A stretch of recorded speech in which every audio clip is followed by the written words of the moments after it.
Our group did the Journal of Business and Technical Communication, which is a quarterly peer-reviewed academic journal focused on communication best practices, problems, and trends in corporate and educational venues.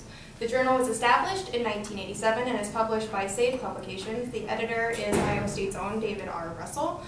And article types include case studies, commentaries, book and software reviews, and comment and responses. The years that I looked over were 2000 to 2002. What I noticed overall was that many of the articles that related to rhetoric of science, technology, or medicine were more practical than they were rhetorical. The two articles that I chose were the ones that were more focused on the presentation and reception of the knowledge in a professional setting or in an educational venue. So the first is Amy Korber's article from January 2000, Toward a Feminist Rhetoric of Technology, in which she determines that the way to achieve a feminist rhetoric of technology is threefold. The first part being to expand the definition of technology itself to include more feminist-centered things, so home economic devices, blenders, whatnot, as well as just viewing the way that women use technology versus the very standard definition of technology. And then to move beyond the production and development phase of technology itself, which has been a very male-dominated field, and then to examine the technology as it's put into use after we move outside of the production and development phase. She says that this will push the limits of the current rhetoric of technology and lead to new topics that will benefit both rhetoric and technology and lead to new and expanded learning. The next one that I looked at was Ellen Barton's July 2001 article, Design and Observation Research on the Discourse of Medicine Toward Interdisciplinarity, which is a fun word, that Barton defines as research that makes an acknowledged contribution to both fields. She discusses the failure of her own research to reach this interdisciplinary goal and makes recommendations for future research to use perspective design for their research questions that take into consideration both medical and rhetorical needs for learning and expansion, and then to combine a qualitative, more rhetorical methodology with a quantitative, more scientific or medicinal methodology in order to interweave those two disciplines. Okay, I had years 2003 to 2005. And the first article I'm going to talk about is Liminality and Othering, the Issue of Rhetorical Authority in Technical Discourse by Joseph Jayaraj. I'm going to mispronounce the last name there. But basically talked about why there's resistance to rhetors in the technical workspaces at the moment and how rhetors can work to overcome that. And it also defends rhetoric of science as a discipline, which was very different from a lot of the articles we were finding in the journal, and so that's why I chose it. But basically what his conclusions were that in order for rhetors to be trusted in these outside disciplines, they need to establish a strong ethos and logos in order to have the companies trust them and their authority. He also goes on to say that rhetoric as a discipline is founded in liminality, meaning that rhetors are naturally able to move into looking at other fields because the discipline itself is very adaptable and flexible. And so it naturally sets them up to be able to enter into other fields and objectively take a look at them. He also changes audiences a bit and addresses why technical writers, as he calls them, which he uses almost interchangeably with rhetors, are so important to delivering technical jargon to the public. To support this, he cites the For Dummies book series, like Computers for Dummies, and shows how using a computer it's necessary to translate these technical jargons into terms that the public can use. The next article I chose was Gail Lippincot's Rhetorical Chemistry, Negotiating Gendered Audience in the 19th Century Nutrition Studies. This one was interesting because it looks at Ellen Swallows Richards, who was a chemist, and she looked at, took a look at two specific documents that she produced about the New England kitchen, which is using the kitchen to investigate nutrition during the 19th century. And it takes a look at how context shaped how she used rhetoric. One document is from her to her other scientists, and it's how, because there are so few women in science, how her document justified her place and her knowledge and her credentials as being able to comment on her findings to these other researchers and have it be taken seriously.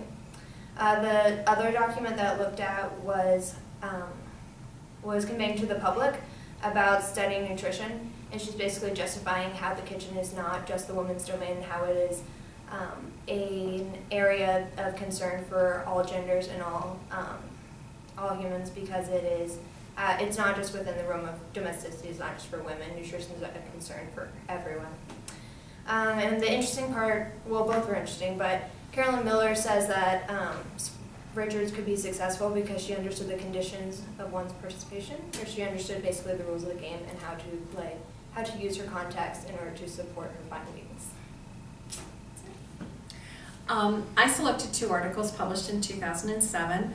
One is by Christian Casper, published dealing with the rhetoric of science in the context of Nobel Prize lectures, and one authored by Greg Wilson and Carl Herndl about their work as rhetoricians and researchers with the Los Alamos National Laboratory.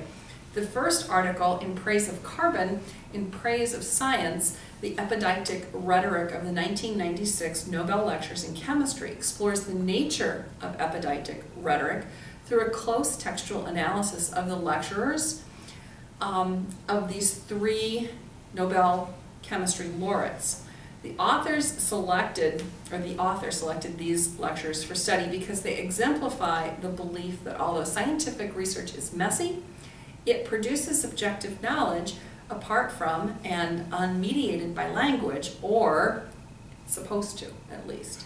The other article that I selected is the article by Herndl and Wilson called Boundary Objects as Rhetorical Exigence, Knowledge Mapping and Interdisciplinary Cooperation at the Los Alamos National Laboratory. This is an ethnographic study analyzing how researchers in different disciplines using different discourses communicate.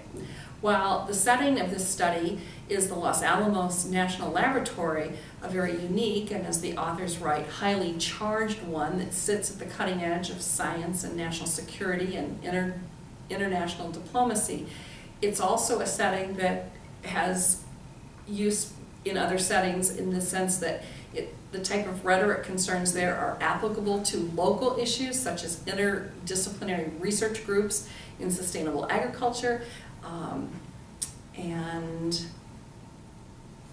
the other thing would be such as water quality locally and in the Gulf of Mexico in cooperation with statisticians. The researchers presented models to provide decision makers with assessments on likely system performance. Great. I'm Rachel, and I had the years from 2009 to 2012. And both the articles I found had to do with things being unclear. So the first one is by Deborah Junet, and she addresses ambiguity in science through the lens of Richard Dawkins' book, The Selfish Gene. And the title of her article is The Resources of Ambiguity, Context, Narrative, and Metaphor in Richard Dawkins' The Selfish Gene. So she likes to use Burkean analysis and the pentad, and so she used that in this article. And she pointed out some of the findings that other scholars have found that ambiguity helps in forming metaphors and concepts, but she said in Dawkins' work it not only does metaphor and concepts but also helps to frame the argument. That she said ambiguity is exigency, narrative, and metaphor. So Dawkins' entire claim and his entire argument is wrapped up in this ambiguity that she finds in science. So that was, ambiguity becomes central to his rhetoric there. And then the next one was by Kenny Walker and Linda Walsh, and it's titled, No One Knows What the Ultimate Consequence May Be, How Rachel Carson Transforms Scientific Uncertainty into a Site for Public Participation in Silent Spring. So they talk about scientific uncertainty and how it can be used as a tool, and how Rachel Carson was one of the pioneers in taking this uncertainty and turning it into a positive rather than a negative.